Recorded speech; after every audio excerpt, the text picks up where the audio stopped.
Ndabaramukije bene data nkunda amahoro ya Yesu nabane namwe mwese aho muherereye ku isi yose. Mure kumwe na Françoise Habonayo. Ndashimiye Imana kuko isuye kunyemerera kugira ngo ngaruke kuganira namwe ku ijambo ry'Imana.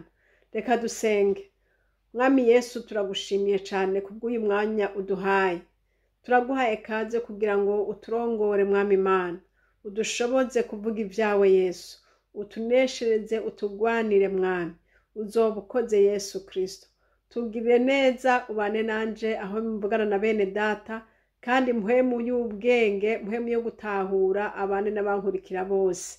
Ngushimiye kubyumvise kandi bikora mu izina ryawe ryera Yesu. Amen. Nsubiye gushimira Yesu kubw'uyu mwanya mpaye kugira ngo nganire namwe inshuti zanje. Ndabashimiye cyane ubwa mbere ko munsengera kandi by'ukuri ndabona inyishu z'amasengesho kuko ntiba byoroshe kuvuga ubutumwa ubwira abantu bari ku isi yose bafise ibyumviro bitandukanye, bamwe bizera abandi batizera. Urumva rero ko bitaba byoroshe, haba harimo abaguhezagira bagushimira Imana, hariho abandi baba bavuga bati uriya muntu arahimbye. Ariko muri byose dushima Yesu wanesheje kuko akomeje kuturinda kandi akaturindira muri kino gikorwa. Imana nishimwe. Uyu munsi ngomba kuganira namwe ku ijambo nahishuriwe muri iyi minsi. Ntarinzi muri iyi minsi Imana impishuriye amajambo menshi mashasha. Ni imyaka myinshi ni insoma Bibiliya, ni imyaka myinshi mvuga ubutumwa, ariko natangajwe no kubona hariho amajambo nasanze ntarinze kuva narize sinari bwigere ndayigishwa.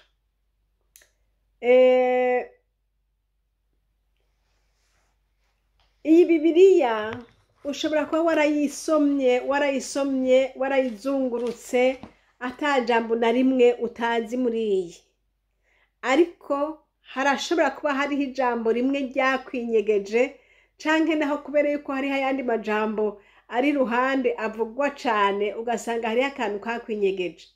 Reka ndabahe akabazo k'amatsiko.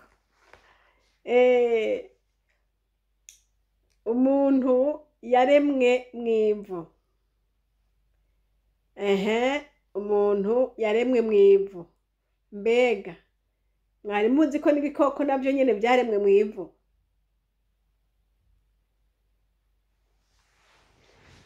Ako kantu ushobora kuba wari ukazi, ariko jewe ndabamenyeshe ko nakamenye ku munsi w'ejo. Sinarinzi ko ibikoko byaremwe mw'ivu.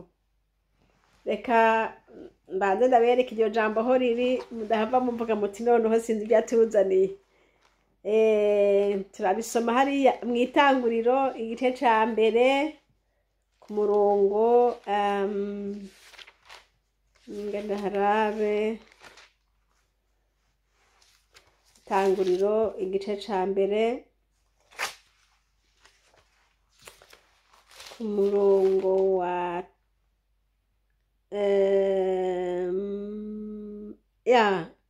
Itanguriro igice ca kabiri ku murongo wa 19 haravuga ngo nuko ibikoko byose byo ku misozi n'ibiguruka mu kirere byose ibyo Uhoraho Imana yari yabumbye mw'ivu abizanira uwo muntu ngo arabe ingene abyita amazina. Naka kantu nagomba kugira ngo turabe ngo ibyo Uhoraho Imana yari yarabumbye mw'ivu. Bene da, aha muri iyi Bibiliya harimo amajambo menshi. Hari irindi jambo ryantangaje ntarinzi. Ego nayo ndarizi mugabo ryarantangaje kumenya kuko naribonye nka rishasha mu bugingo bwanje. Ijambo ry'Imana dusoma muri Hoseya igice c'12 turaraba hariya ku murongo wa 2. haravuga ngo uhoraho afise imburano no kuri Yuda, kandi azohana Yakobo ibihwanye n'ingeso ziwe, azomusubiriza mu nkoko ibihwanye n'ivyo yakoze. 3. Yafashe igitsintsiri ca mukuru we bakiva mu nda ya nyina, kandi amaze gukura yahotoranye n'Imana. Mbere yahotoranye n'umumarayika aramunesha, ararira aramwinginga.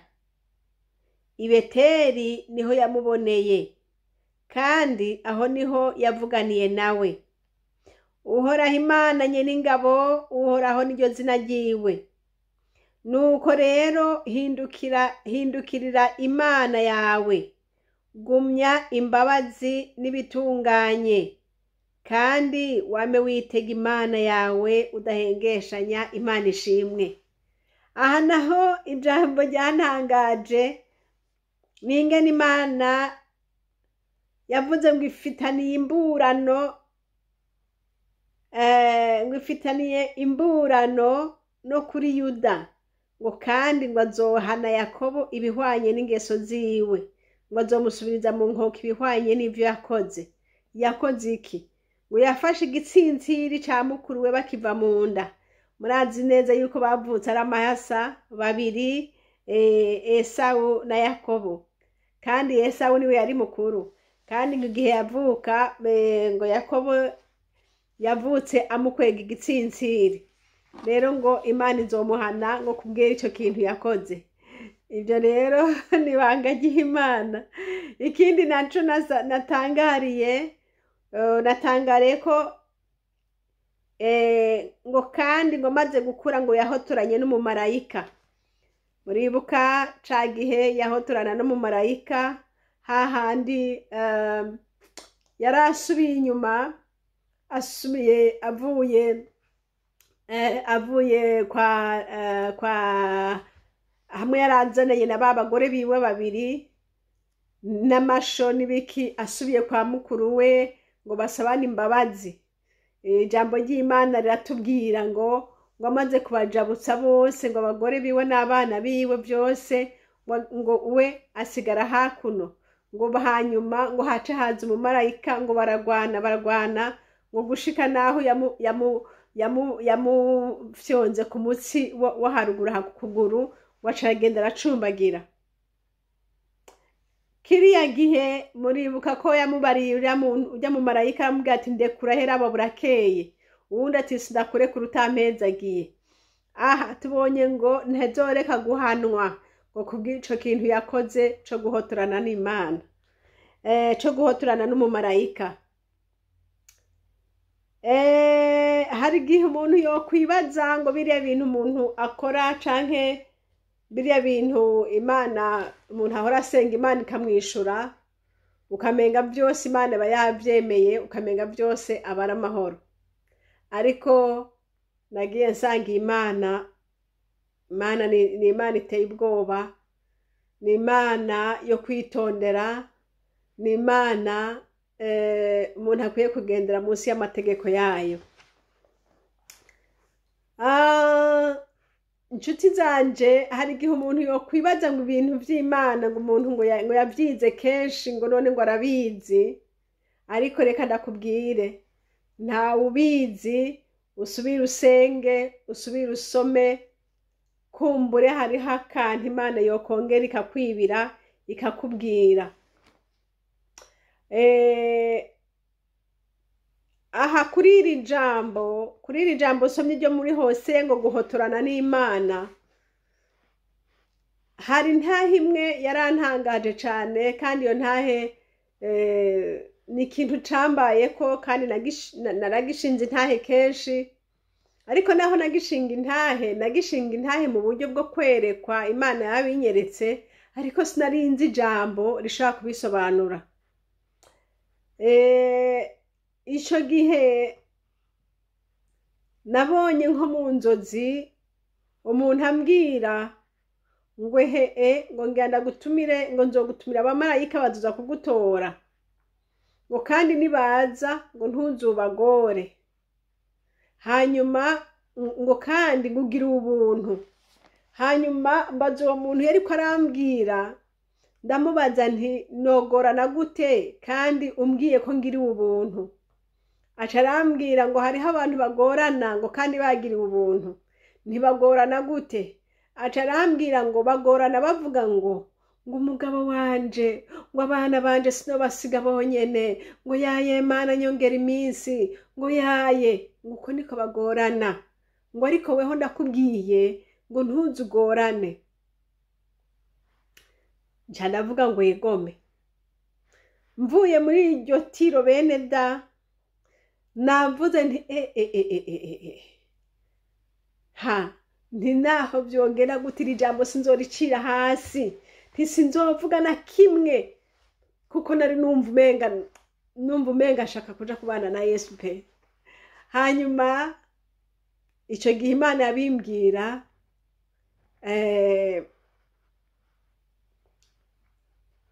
narahoze mutware sinamubarira, nta n'uwundi muntu n'umwe nabibwiye, ndabigumiza mu mutima wanje. Hanyuma rero ndabigumije mu mutima, mugabo ndibaza none naya reka ndabimubarira uko biri kose, none ntibyashika, none hari ukubundi byashitse byaba byashitse. Hanyuma rero umunsi uri izina nca ndamubwira, mbega uzi n'amakuru, hari ikintu Imana yambariye. Nca ndabimusobanurira uko Imana bimbariye.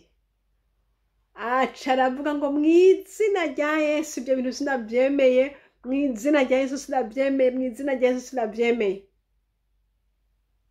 Arasenga, ariko ndibuvuge ngo icambabaje canke ico yansinze ko nuko yanyinginze cyane kugira ngo tuvyumvikane ko dusenge tuvyumvikanye ko. Rero akaguma mbwira ngo uravyemeye, nanje nkavuga nti ngahora ntego basisenga wewe, ngo ya ngo je ngo ubanze kuvyemera ngo tuvyemeranye. Hanyuma nca mvuga ngo yegome nko kumwikura, ariko mu mutima nkavuga nti uhoraho ntabyaza gukora. Ariko mba namwemereye, turasenga ngo Imana ibihindure, Imana ibikureho, abana babanze bakure, ibyo kwitwaza ni byinshi. Hanyuma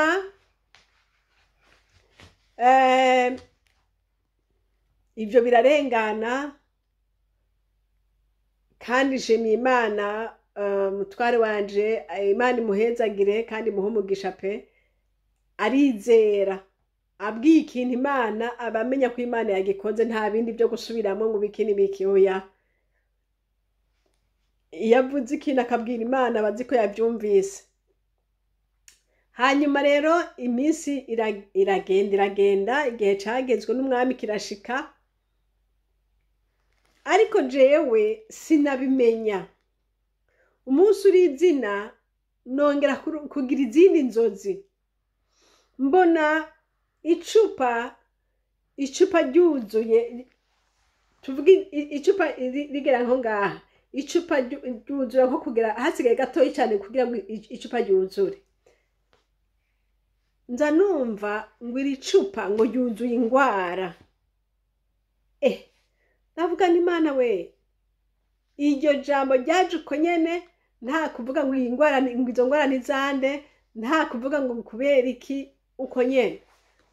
Ngira ubwoba nikanguye, ndamubwira nti yamara n'ibintu ndose. Aca mbwira ati ibyo bintu si twebwe biraba, mw'izina rya Yesu si twebwe. Hari ijambo abaswahili bakunda kuvuga muri Bibiliya ngo kwa kupigwa kwake tumepona. Mu Kirundi bava ngo imishishagu yiwe niyo yadukijije. Rero ngo nta ngwara zitwegera, imishishagu ya Yesu yadukijije.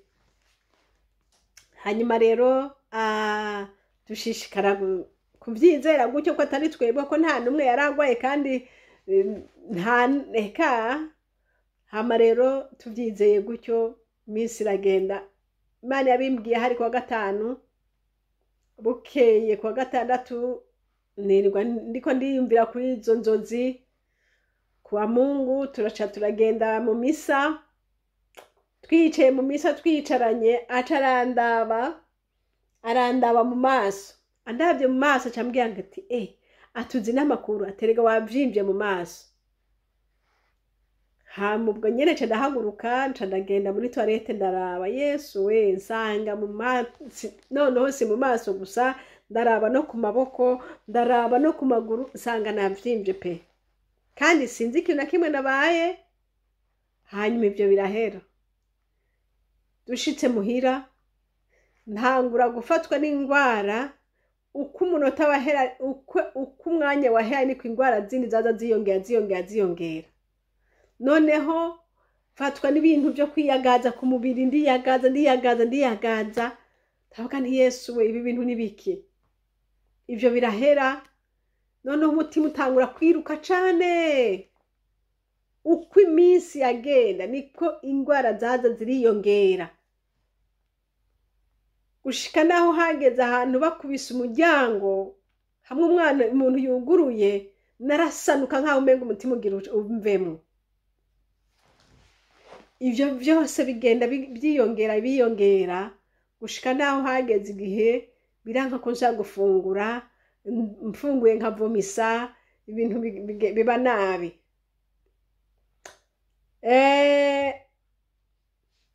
Umunsi rero biri mu guhera ivyo bintu ko byamaze amezi 4, nongera ndota izindi nzozi. Mbona umuntu ambwira, anyereka acapa nkuko yo capa umuzingi demi cercle, aracapa gutya, hanyuma acacisha umurongo hagati, acishamo gutya, yerekana ati urugendo rwawe nari narakubwiye zo kuzomara muri iki gihe c'ingwara ndagifupishije, ndakigabanije, raba urugendo rwawe ndarufunyije. Nca ndashima, ndavuga nti Mana urakoze. Mugabo ndavuga nti no Mana, harya ni wewe wari wanteye ingwara kweri? Nagira ngo ni Satani, ko twaguma dusenga ngo Satani atsindwe, ingwara zisubire inyuma, nka kwa kundi nyene nawe wamusenga igihe ibyago biguteye. Niho rero nshuti zanje, Imana nayibaza, nariko ga Mana, nukuri rya cupa wanyereka cya gihe yari warimpaye, ryari igiwanje ari wowe urimpaye? Beneda, narakunda Yesu kandi twarakundana cyane, ariko sinamenye icyatumye ibyo bintu biba gutyo. Niho rero Imana yanyishura, irambwira iti rirya cupa kujya wabibonye, ni jewe nari nabiguhaye. Ndavuga nti kubera iki? Imana irambwira ati kubera yuko warangararije, narakubwiye nti ntuzu ngore, abamarayika nibaza kugutora ntuzu ngore, ariko wewe mwafatanije n'umuntu wawe muca musenga Imana, kandi narakubwiye neza ingene abantu bagorana.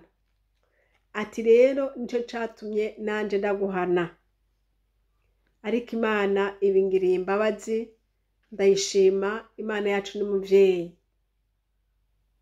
Ndi kuri rya jambo kuvuga guhotorana n'Imana, guhotorana n'Imana. Imana ikakubwira ikintu ukanga, nico naco no guhotorana nayo. Mu nyuma naramubwiye nti nyamara mutware wanje heraba ibi byago byose narose kubera yuko twasenze Imana ngo Imana itwongera iminsi. Acara twenga, aravuga ati byopfuma bibi byo ngo urwaye urakira, ariko ube ngaha. Rero ndashimiye Yesu yanyongeye iminsi akangumizaho, kandi nyuma y'ibyo bihe naravyaye abana. Mu nyuma y'ibyo bihe naravyaye abana batatu. Bene data, inshuti z'umusaraba, hari igihe womenga kubera yuko Imana yakwishuye yemeranije nawe. Oya, wibuka ko Abisirayeli basebye Imana yahora ibagendera imbere ikababera Imana, ariko ikindi gihe bavuga ati wapi, twe twishakira umwami tumere nk'ayandi mahanga. Imana yarabibakoreye. Nawe ushaka kuvuga Imana ikakubarira kiriya kintu ati raba ndaguhaye umufasha wawe he ngujya nawe wamwitegereza uti wapi, ujya ntidukwiranye, jewe nishakira naka. Imana ntizogufata amaboko, ntizogirane. Oya, irakwereka hanyuma igashaka ko nawe ukora kuko ikubwiye, ariko wanse naho irakureka. Ariko naho ikureka si ukuba ko ibikuretse, ahubwo ibikuretse kugira ngo uzoze guhura n'ibiri muri iyo nzira waciyemo, wirondereye wewe nyene. Hanyuma ibyago biguteye ndabizi, ucuse uhindukirira Imana uti Imana mbabarira. Ndiko ndavuga ku ijambo ryo guhotorana n'Imana. Iki gihe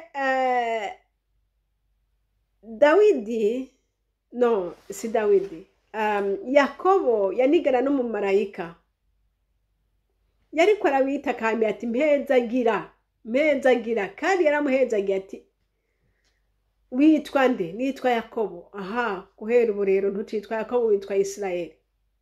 Aramuhindura n'izina, umva atamugiriye neza.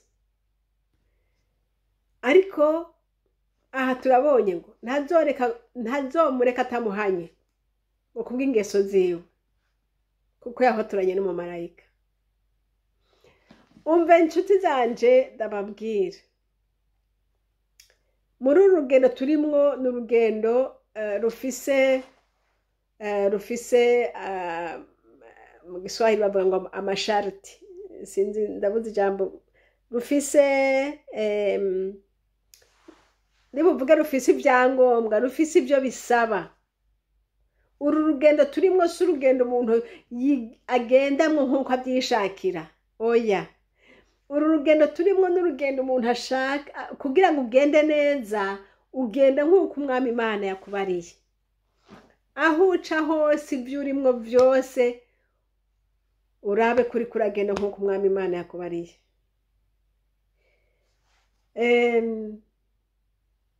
Imana ishimwe ku bantu bato bato. Hari igihe umuntu ugatinya umurongozi ari hejuru yawe, kubera yuko hejuru yawe haba hariho amategeko, kandi ukavuga uti ninagenza nabi uriya muntu arampana. Ukaba wogenda neza kubwo gutinya uriya muntu ari hejuru yawe. Uti ninacego ku kazi barankuramwo, nintakora neza barankuramwo, ibintu nk'ibyo bigatuma rero ugenda wunamye utinya, wubahiriza ibyo bagutegetse byose. Imana ishimwe ku bantu bato bato nka twebwe. Ariko ingorane ziraza kuza kuri abandi bitwa ko atabari hejuru yabo. Abo nabo bafise ikibazo kinini ya cyane, kuko abo ingorane baza kugira ntibaza kugenda bumviriza abo munsi, cyangwa ntibaza kugenda bumviriza, ahubwo baza kugenda bumviriza uko bo bavyumva. Niyo bo kubeshera, niyo bo gukandamiza, niyo bogira gute bakumva umenga sikazi na desize ko bigenze uko nuko nyene. Niyo bo gufunga bagufungiye ubusa, arashaka kuvuga ati wewe genda hariya, kuko nta wundi muntu amuhagarara imbere amubwira ati ibyo wakoze nibiki. Aho rero ni ngorane nini ya cyane. Ndiko nongera mbwira nti hariho ijisho ry'Imana riba ribona byose.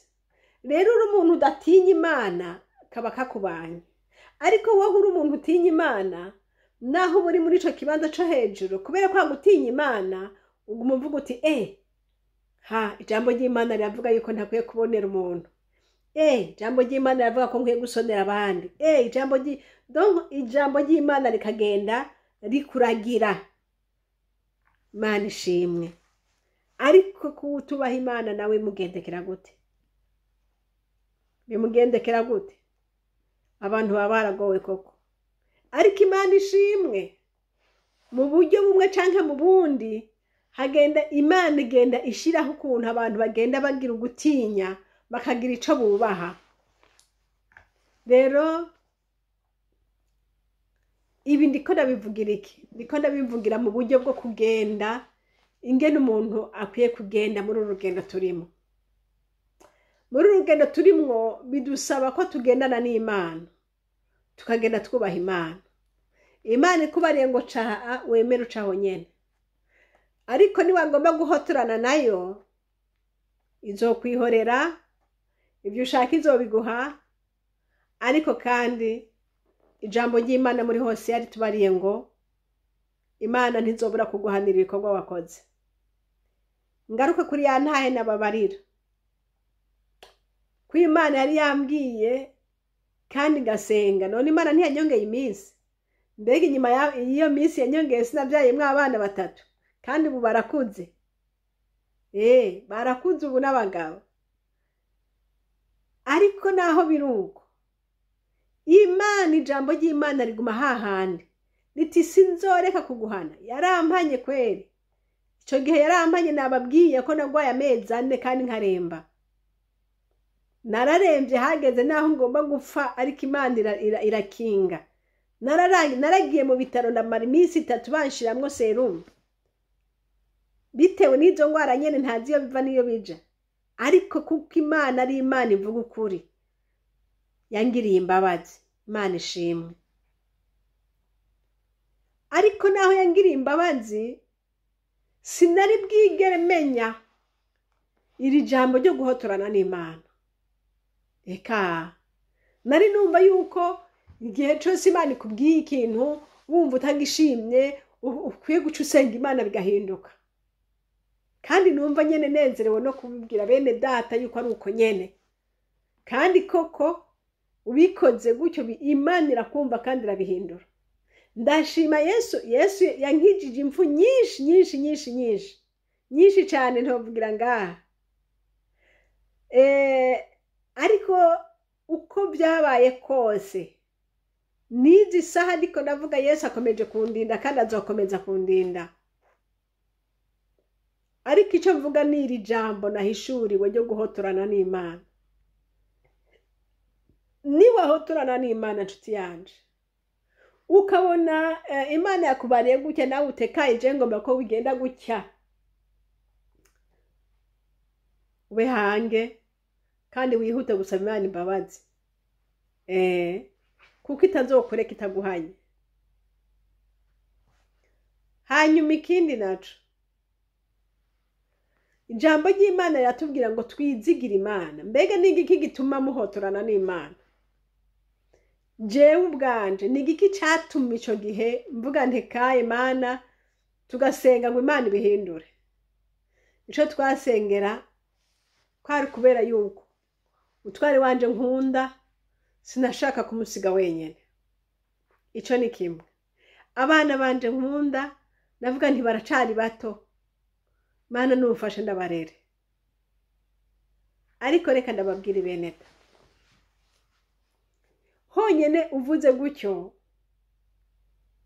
uba ugomba kwerekana yuko wewe kubaho kwawe no kwicara muri bo niko kuzotuma bamererwa neza, niko kuzotuma ubigisha bakamenya, ubigisha ijambo ry'Imana bakubaha Imana, bagakorera Imana. Kwa kundi nyene uvyumva yuko umenga woshiramo ingufu zawe zose kugira ngo ibintu bimere nk'uko ushaka. Ariko siko biri. Uko nuko utamenya ndibuvuga ni kandi ni nko kutizera mbese. Kubera ngaho oye ntiwawerekanye ubushobozi bw'Imana. Ubushatse kuvuga ngo jewe nyene mbaye hagati muri bo niho bazobona amahoro, niho bazobona umunezero. Ukayinginga Imana, ukiyinginga Imana. Imana ntihomba, nambara kugutwara iguhushije uyu munsi izogutwara no hanyuma. Ku Mana ntaco ibihomvye, ariko icari gitumye ibikora yari ku neza yawe. Kumbure hari ikintu Imana yari igombye kugukinjisha, kumbure hari umubabaro Imana yari igombye kugukinjisha uri imbere uzokubako. Imana ikagomba rero kukweparanya, kuguproteja, kugutabara. Urukundo rw'Imana nirwo ruba rwakoze ivyo. Ariko wowe n'ubwenge bwawe kubera utazi ibiri imbere, ukabona tugira desillusion, turibesha. Canke hariho ibyo twiyumvira tukibaza ngo uku niko bishobora kumera, ariko siko biri. Uvuze ngo Mana ngo ndagusabye ngo ufashe ngo mbe ndarera abana bakure, mbega ubareresha iki? Ni ubaha amagara meza? Si wewe, ni Imana. Niyo ituma batagwara, niyo bagwaye niyo ibakiza, niyo ibaha ubwenge, niyo ibaha gukunda Imana, niyo ibaha vya bindi vyose. Wewe naho uri hajya uri nk'umukozi abamesera impuzu akababwira ngo vyuka, nanone niyo utobavyura buvyuka. Ariko nukugira nyene umutima wawe uryoherwe nkaho kubera yuko uri kurakora ibikorwa ubwiza gukora. Imana ikakureka tireka ntaco, reka ndakumviritse, ikakwishura ukayishima, Mana wakoze, Mana wakoze. Abana bagakura. Ariko nshuti yanje, kubwo kutizera kwawe, kubwo kumva yuko umenga ivyo bikorwa ni wabikoze, ico nico caha. Jambo ry'Imana ryavuze hariya muri Hoseya ku murongo 12, tubisubiremwo. Ku murongo wa 6 havuga ngo nuko rero hindukirira Imana yawe, gumya imbabazi n'ibitunganye, kandi wame witega Imana yawe udahengeshanya. Dukwiye kwama twitega Uhoraho, ukamenya uti ndahari Yesu arakora, ndahari ntaco nokora jenyene atari Imana ibikoze. Kandi nanone ntahari ibintu ntibizohagarara ngo sindahari. Dufise intahe nyinshi tubona kandi twabonye abantu batari bafite abavyeyi bakaronka ababarera kandi ubuzima bukagenda neza. Dufise intahe abantu bari bafise abavyeyi bakabana nabo, abo bana bakabibirara no mw'ishuri bakanka kwiga, ubuzima bwabo bukamera nabi, kandi abavyeyi barabigishije, abavyeyi ataco batakoze. Ibi vyose no kugira ngo bitwigishe yuko jewe nzigamwa n'Uhoraho, uriya nawe azigamwa n'Uhoraho, kandi niwe azoshishikara kubazigama. Ariko Satani akakumvisha ngo yaye ngo niyo baza ngo kuregwa ngo n'uyundi muntu atabavyaye bazoca bafutana, bazoca bamera nabi, bazoca bagenza gute, azobakubita, azobanka, vyinshi vya bindi nyene umuntu ashaka kwiyumvira. Wiyumviriye gutyo ni vya bindi ndiko ndavuga, ubutanzi Imana, ubuvuze ngo Imana nta ciza ishoboye, abana banje nta bantu bazobamwo, ntaki. Ariko Imana ikubabarire cane. Kandi ndiko ndabivuga mbwira umuntu wese nti garukana ivyumviro vyawe ubigarukane ku Mana, ubigarukane ku Mana. Ureke kwiyumvira ko wewe ari wewe n'ubwenge bwawe n'ibiki vyose ari wowe wakoze ivyo vyose, ntiwibeshe.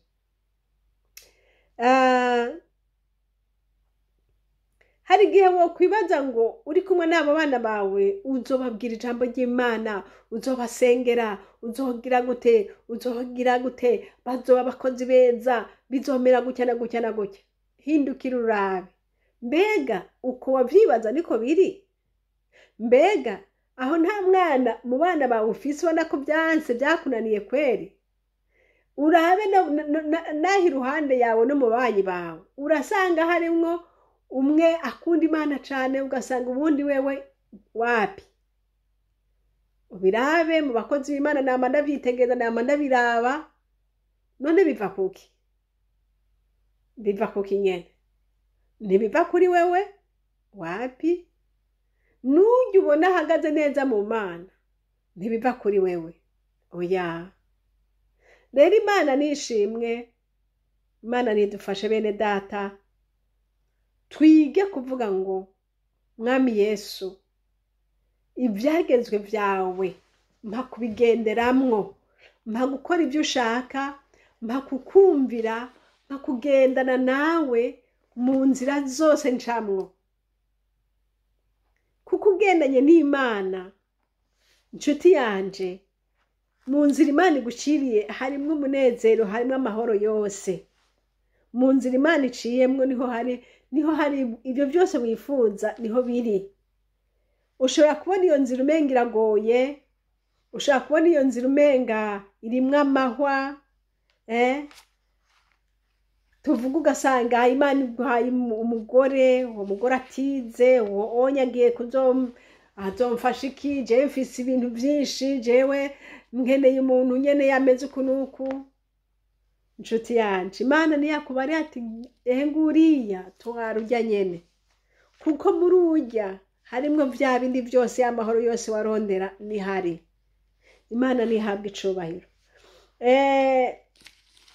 Nasomye ijambo muri Zaburi 19,